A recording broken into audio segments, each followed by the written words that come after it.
Tugas akhirnya apa Bu Kiki? Nah, dari permasalahan Anda akan merancang program ataupun rencana layanan.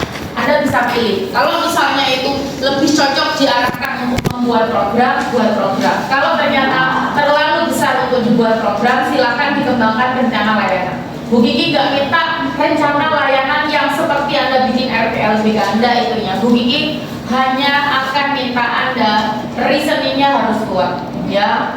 Kalau nanti Anda mau mengembangkan setelah mata kuliahnya Bu Kiki itu silakan, ya. Pertama harus ada rasionalnya, tujuannya.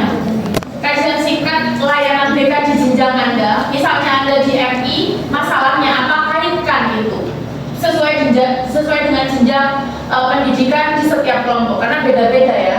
Ada SD, ada SMP, ada MI, ada MTS, ada MA, SMA, dan SMK, ya.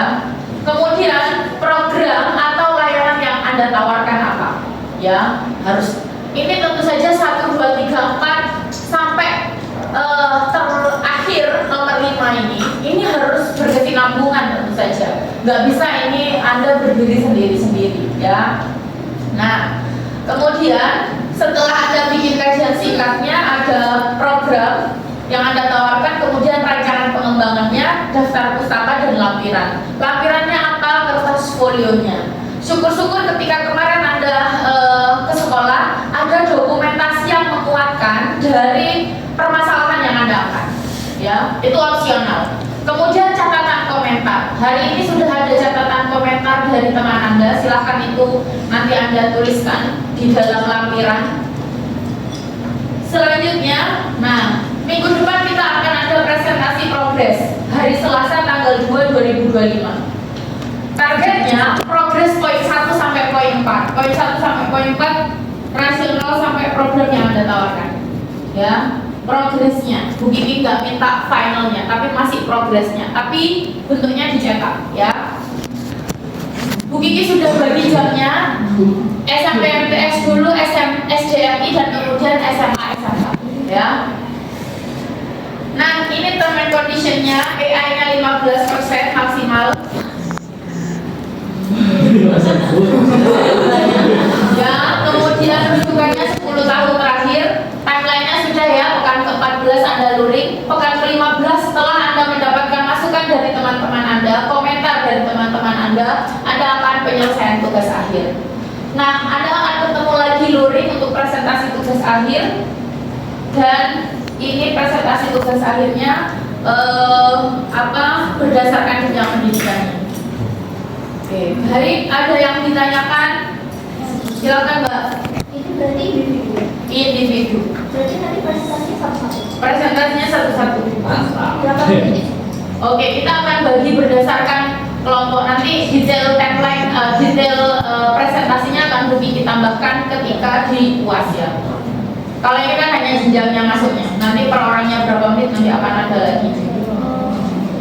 Untuk yang program sama rancangan pengembangan itu pakai format kita sendiri atau ada dari Buki? Oke, bebas ini. Kan Buki bilang ini bukan, Buki nggak minta Anda bikin RPL kayak mata kuliah yang lain. Buki hanya meminta Anda apa yang Anda tawarkan, rasionalisasinya harus kuat kayak gitu. Dan tinjauan pustakanya juga harus kuat kayak gitu. Fokusnya di jenjang pendidikannya, ya. Sama kekhasan di masing-masing sekolah, karakteristiknya beda. Ada yang di MI, ada yang di MPS yang lingkungannya pondok kayak gitu. Anda perhatikan itu. Ada yang di MI di pondok tadi, tapi nggak ada guru BK-nya kayak gitu.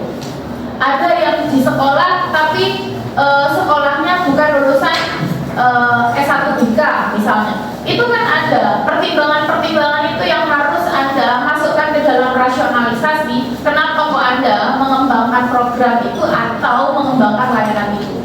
Visible apa enggak dengan resources yang ada di sekolah tersebut? Ya, oke. Ada lagi pertanyaan? Ini nanti Bu Kiki kirim di grup ya, nggak usah khawatir. Oke, ada lagi?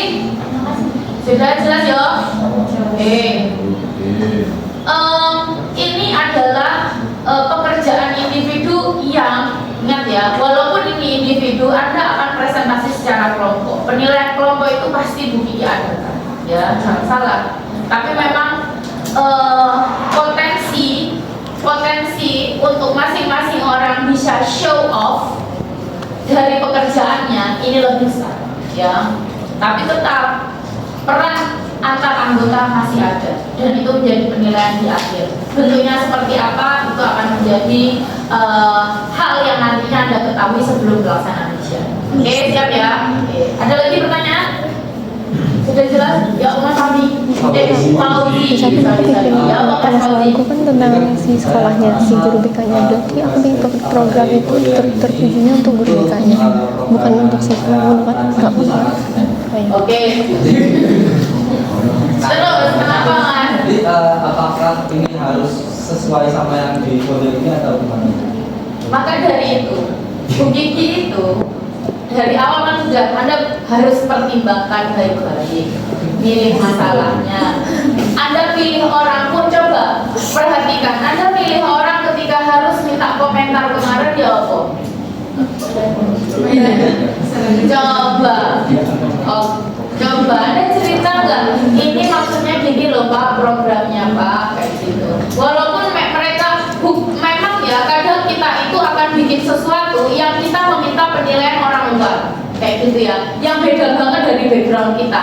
Tapi ketika kita minta pendapat orang lain, kita kan juga harus explain dulu sehingga mereka bisa memberikan penilaian secara objektif. Kalau enggak ya mereka akan ya memberikan komentar asal-asalan kayak gitu. Dan itu terjadi tidak hanya Anda aja ya sebagai mahasiswa yang ditanya sama orang lain.